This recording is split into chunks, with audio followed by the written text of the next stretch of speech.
કેમ છો બધા? Welcome back to my video. આજે છે ક્રિસમસ 25 ડિસેમ્બર ગુરુવાર અને આજે સવારે અમારે નીકળવાનું છે મિલફર્ડ સાઉન્ડ. એટલે મિલફર્ડ સાઉન્ડ માટે અમે વહેલા ઉઠી ગયા છીએ અને અત્યારે 5 વાગ્યા છીએ. અમારે નીકળવું છે એઝ સૂન એઝ પોસિબલ. ગાડીમાં જઈ રહ્યા છીએ. ત્યાં આગળ અમે ક્રૂઝ બુક કરાવી છે. અત્યારે બસ એક કોફી લઈશું હોટલમાંથી અને ફટાફટ પહોંચવા માટે ગાડીમાં ભાગીએ. તો મિલફર્ડ સાઉન્ડ્સ ક્વીન્સટાઉનથી ઓલમોસ્ટ 300 કિલોમીટર, અરાઉન્ડ 287 કિલોમીટર જેવું છે, જ્યાં જતાં 5 કલાક જેવું થાય, 4.5 થી 5 કલાક જેવું. અત્યારે અમે રૂમનો દરવાજો ખોલ્યો. આજે ક્રિસમસ છે તો હોટેલવાળા આવું કંઈક ક્રિસમસ ગિફ્ટ આપી ગયા છે. સાન્તા ક્લોઝ મૂકી ગયો. બેઝિકલી આમાં થોડી ચોકલેટ્સ છે, તો ગાડીમાં લઈ લઈએ, પછી જોઈએ આમાં શું નીકળે છે.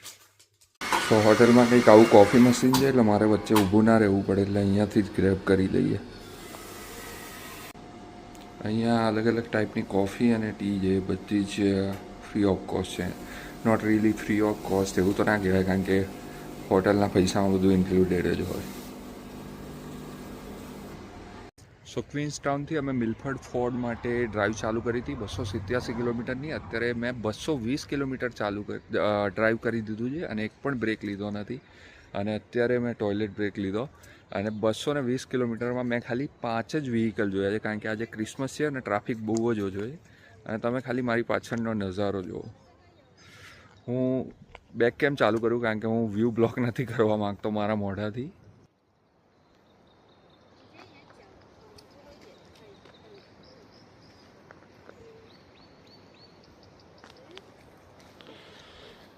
બસ આવો જ રસ્તો હતો.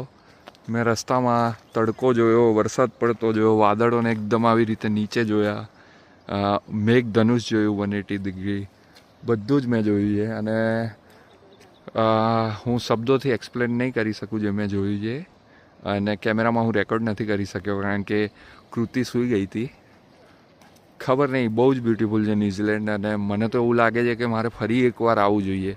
મે બી નોટ ઇન 1 year 2 years, કદાચ 10 વર્ષ પછી, 20 વર્ષ પછી. પણ હા, મને એવું થયું કે એકવાર ફરી હું અહીંયા ચોક્કસથી આવીશ.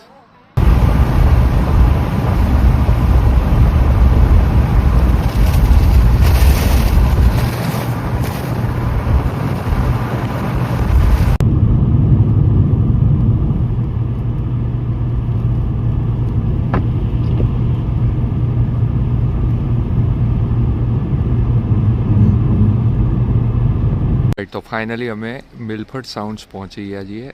અને મને એમ હતું કે 10 વાગ્યાનો ટાઈમ છે ફેરીનો, પણ એકચ્યુઅલમાં 11 વાગ્યાની મેં બુક કરાવી હતી. અને અમે અહીંયા 9:15 પહોંચી ગયા છીએ. તો મેં કીધું સરસ એક વિડીયો લઈ લઉં. કૃતિ થોડી અકળાઈ, કારણ કે એને સવારે વહેલા ઉઠવું પડ્યું હતું, પણ સારું થયું અમે થોડા વહેલા જ આવી ગયા. હવે અમે ફેરી ટર્મિનલ તરફ જઈ રહ્યા છીએ. બહુ ઠંડી છે અને વરસાદ છે, અને 5 જ મિનિટમાં ફેરીનું ચેકિન ખતમ થાય છે. અમે થોડા લેટ થઈ ગયા વહેલા આવવા છતાં પણ, કારણ કે કોફી લેવા રહ્યા અને આ બધું પહેરવા રહ્યા, એમાં ચક્કરમાં થોડા લેટ છીએ. પણ આઈ થિંક મેનેજ થઈ જશે. Let's see. કંઈક આવું ક્રૂઝનું ટર્મિનલ છે. અહીંયા અમે ચેકિન કરીશું અને પછી અમને લઈ જશે ક્રૂઝ પર. બહુ જ બધા લોકો આવ્યા છે અને વેધર બહુ સરસ થઈ રહ્યું છે. અહીંયા આવવા માટે વરસાદનું વેધર હોવું જોઈએ. સો અમને અમારા ક્રૂઝના બોર્ડિંગ પાસીસ મળી ગયા છે અને થોડી વારમાં ઉપડશે. કંઈક આવી ક્રૂઝ હોય છે. આ મિલફર્ડ હેવન છે, અમારી મિલફર્ડ સોવરેન છે. સો આજની બધી જ ક્રૂઝ રેડી થઈ ગઈ છે. એક તો નીકળી પણ રહી છે. અને અહીંયા આજે છે મિલફર્ડ સોવરેન, એમાં અમારે જવાનું છે. સો આ ક્રૂઝ અંદરથી કંઈક આવું દેખાય છે અને બધાએ પોતપોતાની સીટ જે ગમે પકડી લીધી છે. અત્યારે હું ક્રૂઝમાં બહાર આવ્યો છું. થોડો વરસાદ આવે છે, પણ આટલો સારો વ્યૂ હોય તો વરસાદ તો આપણને રોકી ના શકે બહાર આવવાથી. અત્યારે અમે લગભગ 2ની વચ્ચે આવી ગયા છીએ અને ખૂબ જ સરસ વોટરફોલ ને બધું પર્વત પરથી દેખાઈ રહ્યું છે.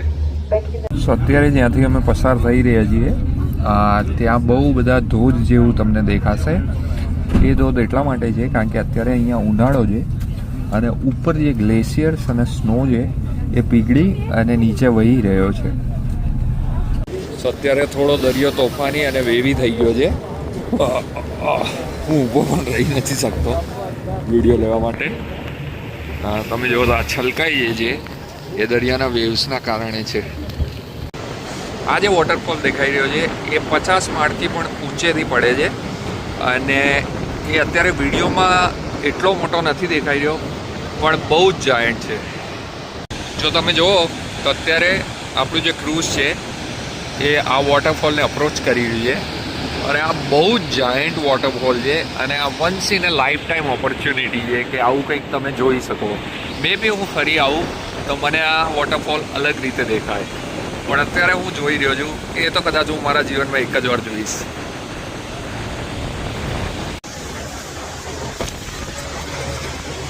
હવે અમારું ક્રૂઝ પાછું ફેરી સ્ટેશન જઈ રહ્યું છે. જે મોટો વોટરફોલ હતો જેની પાસે અમે ગયા એ આજનું મેઇન એટ્રેક્શન હતું.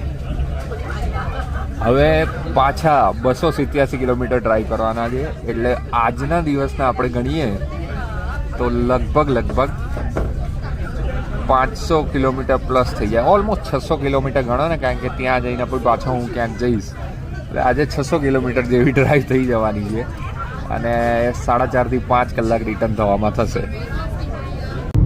સો હવે અમે મિલફર્ડ સાઉન્ડ્સથી પાછા ક્વીન્સટાઉન જઈ રહ્યા છીએ અને રસ્તામાં ક્યાંય પણ ઊભા રહેવાનો ઈરાદો નથી કારણ કે આજે દિવસ ખાસો હેવી રહ્યો છે. લગભગ 600 કિલોમીટરનું ડ્રાઇવિંગ થઈ જશે ત્યાં પહોંચતા. તો જોઈએ પછી ત્યાં જઈને કંઈક ખાઈશું. આઈ એમ શ્યોર કે ક્રિસમસ છે તો બધું જ બંધ હશે એટલે એવો કંઈ મેળ પડશે નહીં પણ થોડો નાસ્તો પડ્યો છે તો એ કરીશું અને પછી ક્યાંય જઈએ તો જોઈશું. કાલે સાંજે 6 વાગ્યા અરાઉન્ડ અમે રૂમ પર આવી ગયા હતા મિલફર્ડ સાઉન્ડથી અને પછી ભૂખ લાગી હતી. અમે ટ્રાય કર્યો પણ બધી જ રેસ્ટોરન્ટ બંધ હતી કારણ કે કાલે ક્રિસમસ ડે હતો અને પછી રૂમ પર અમે સામાન રાખતા જ હોઈએ છીએ આ રીતે ટ્રાવેલ કરતા હોઈએ ત્યારે એટલે થોડો નાસ્તો રૂમ પર જ બનાવી ખાઈ અને સૂઈ ગયા હતા. હવે આજે થોડો ઇઝી ડે રાખ્યો છે, જોઈએ ક્યાં જઈએ છીએ. આજના વિડીયોમાં બસ આટલું જ રાખીએ. ક્યાંય જઈશું તો નવા વિડીયો સાથે મળીશું. બાય.